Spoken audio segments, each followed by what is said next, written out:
Alors, bonjour à tous. Aujourd'hui, on va parler du cours de notre fabuleux professeur Le Tourneau, de Physiovasculaire 2. Alors, j'aimerais revenir sur une notion qui est assez importante que le professeur Le Tourneau développe pas mal dans son cours, qui est l'onde de Poux. Alors, l'onde de Poux, qu'est-ce que c'est? C'est une onde qui va être créée par la distorsion aortique lors de l'éjection du sang par le ventricule gauche. Donc ce qu'il faut comprendre en fait, c'est que l'aorte en fait possède une très forte compliance de par ses fibres élastiques, qui va lui permettre de se dilater lorsque le ventricule gauche envoie son sang dans la circulation systémique.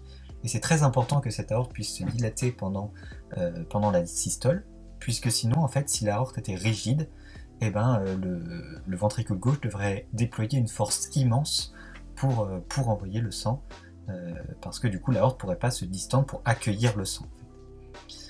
L'onde de Poux, qui résulte de cette distorsion de l'aorte, va se propager le long des parois artérielles, et non pas à l'intérieur des vaisseaux, elle se propage bien le long des parois artérielles, et sa vitesse va dépendre de la rigidité et de l'épaisseur des parois artérielles. Donc comme plus on avance, plus on progresse le long de l'arbre artériel, plus les artères vont devenir musculaires, puisque du coup on s'éloigne du cœur, on s'éloigne du ventricule gauche, donc il va bien falloir faire progresser le sang, donc les artères deviennent plus musculaires, et bien du coup la vitesse de l'onde de Poux va par conséquent augmenter à mesure qu'elle avance. Donc dans l'aorte, la vitesse est de 2 mètres par seconde, dans le membre supérieur la vitesse est de 8 mètres par seconde, et dans le membre inférieur la vitesse est de 10 mètres par seconde. Donc l'onde de Poux va continuer comme ça jusqu'aux artérioles, et en fait au niveau des artérioles, elle va faire demi-tour pour revenir vers le cœur. Donc il est très important en fait qu'au moment où l'onde de Poux soit revenue en aorte, elle revienne en fait en protodiastole. C'est-à-dire en fait au moment où la valve aortique va pouvoir se fermer et le ventricule gauche va commencer à se remplir. En arrivant en protodiastole au niveau de l'aorte, l'onde de Poux va perdre de l'énergie, ce qui va se traduire par une augmentation de la pression aortique. Et cette augmentation de la pression aortique fait que la pression aortique va devenir supérieure à la pression du ventricule gauche, et c'est ça qui va provoquer la fermeture de la valve aortique. Alors il y a une autre petite notion, c'est que en fait, juste à la naissance de l'aorte, très vite, en fait, les premières artères à naître, ce sont les artères coronaires pour le cœur. Donc en fait, elles sont très très proches du cœur, ces artères coronaires. Et donc en fait, en systole, lorsque la valve aortique est ouverte, eh bien les feuillets de la valve aortique qui s'ouvrent pour venir en fait recouvrir les orifices des artères coronaires de chaque côté. Ce qui fait que donc pendant la systole, en fait, les artères coronaires ne peuvent pas accueillir de sang puisqu'elles sont bouchées par cette valve aortique. Et lors de la diastole, lorsque donc la valve aortique se ferme, les orifices des artères coronaires s'ouvrent et donc le cœur peut être perfusé, ce qui fait que le cœur est le seul organe perfusé en diastole. Et donc c'est pour ça qu'on dit que en fait, l'onde de Poux, en favorisant en fait, la fermeture de la valve aortique, va aussi favoriser la perfusion des artères coronaires et donc du cœur. Alors il existe deux pathologies, l'hypertension artérielle et l'artériosclérose, dans lesquelles on va toutes deux avoir des artères en fait, qui vont devenir plus rigides. Et si les artères deviennent plus rigides, eh bien, la vitesse de l'onde de Poux va augmenter. Et le problème, c'est que du coup, l'onde de Poux risque de revenir trop tôt au cœur. Et si elle revient trop tôt, elle ne revient plus en protodiastole mais en systole.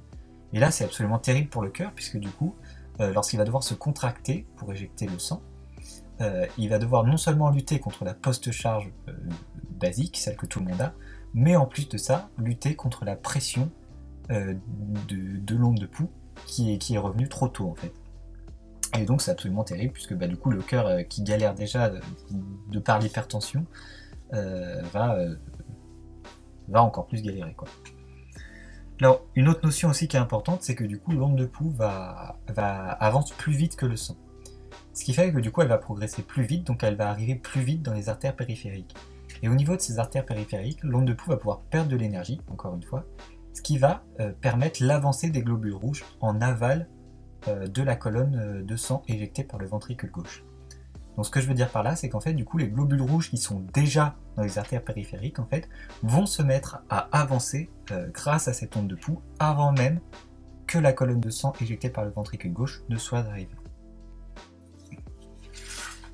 Du coup, maintenant, on va passer aux artérioles. 3 points importants à savoir sur les artérioles. Alors d'une part, ce sont les principaux lieux de résistance de la circulation systémique. Elles représentent 90% de ces résistances. Elles contiennent de très nombreuses cellules musculaires lisses, ce qui va leur donner des capacités de vasomotricité. Et de par cette vasomotricité, elles vont pouvoir ainsi réguler la pression artérielle. Quand la pression artérielle est trop forte, elles vont pouvoir se dilater. Quand la pression artérielle est trop faible, elles vont pouvoir se contracter. Elles ont aussi, troisième point, un potentiel myogène, ce qui veut dire qu'en fait elles sont auto-excitables. Donc elles n'ont pas besoin d'un potentiel d'action pour se contracter. C'est ça que ça veut dire. Il existe deux manières pour elles de s'activer, donc de couplage en fait. D'une part le couplage électromécanique et d'autre part le couplage chimio-mécanique. Le couplage électromécanique, il est moins important que le couplage chimio-mécanique. Il passe par un potentiel d'action. Donc le potentiel d'action en fait arrive au niveau de la cellule musculaire lisse et va provoquer l'ouverture de canaux chlore. Ces canaux chlore vont donc s'ouvrir et le chlore va sortir de la cellule, ce qui va provoquer une perte de charge négative. Et cette perte de charge négative va provoquer en fait la montée du potentiel de repos, du potentiel de membrane de la cellule musculaire lisse. Donc si avant il était à 60 mV, à moins 60 mV, il va passer à moins 50 mV en fait, de par cette perte de charge négative. Et en fait, moins 50 mV, ça correspond au seuil de potentiel de membrane auquel des canaux calciques, voltage dépendants, qu'on appelle des VOC, vont pouvoir s'ouvrir. Les canaux calciques s'ouvrent et donc on va avoir une entrée de calcium dans la cellule musculaire.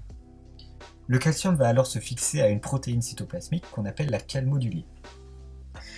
Le complexe calcium-calmoduline va pouvoir activer une autre protéine qu'on appelle la MLC kinase. Donc une kinase, c'est une protéine qui va pouvoir phosphoryler une autre protéine, souvent pour l'activer. En l'occurrence, cette MLC kinase va phosphoryler la myosine, ce qui va permettre l'activation d'une myosine ATPase. Et la myosine ATPase va pouvoir cliver l'ATP en ADP, ce qui va permettre la contraction. Donc il faut bien comprendre que pendant la contraction, on va avoir une diminution d'ATP et une augmentation d'ADP.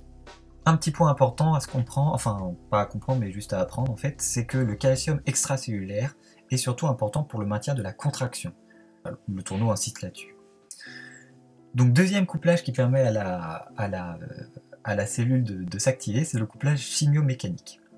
Lui il est prépondérant et il se fait non pas par un potentiel d'action mais par un ligand. Donc un ligand, qu'est-ce que c'est ? C'est une petite molécule en fait qui va venir se fixer sur un récepteur qui se retrouve à la membrane de la cellule musculaire lisse. Et en fait, donc le récepteur ici, c'est un RCPG, donc un récepteur lié à une protéine G. Donc le ligand, lorsqu'il va s'activer, en fait, va provoquer l'activation d'une protéine G. Et cette protéine G va pouvoir activer la phospholipase C.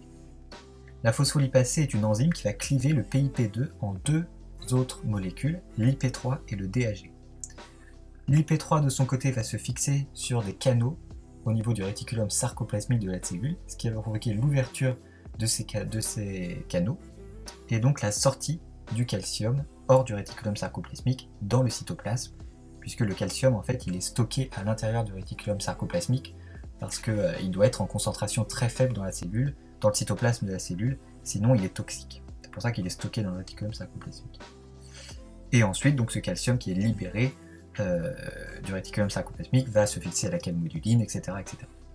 Le DAG de son côté va lui activer la PKC, phosphokinase C, qui va aller phosphoryler des canaux calciques au niveau de la membrane cellulaire de la cellule musculaire lisse, mais qui sont cette fois-ci pas voltage dépendants, qui sont ROC, ce sont des canaux ROC et non VOC.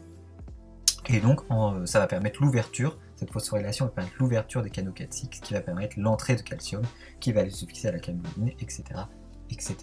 La relaxation ensuite des cellules musculaires lisses, puisqu'il faut bien à un moment qu'elles se détendent, se fait d'une part par l'activation de canaux potassiques ATP dépendants, donc c'est-à-dire que ça va être des canaux qui sont à la membrane cellulaire une fois de plus, et qui vont en fait ressentir la diminution de la concentration d'ATP, ou l'augmentation de la concentration d'ADP, et ça va faire en sorte qu'ils vont donc s'ouvrir lorsque la concentration d'ATP devient suffisamment faible, et faire sortir le potassium, ce qui va donc provoquer une perte de charge positive cette fois-ci, qui va donc repolariser la cellule. Et donc il existe un autre moyen de relaxation des cellules musculaires lisses qui passe par les nucléotides cycliques que sont l'AMPC et le GMPC.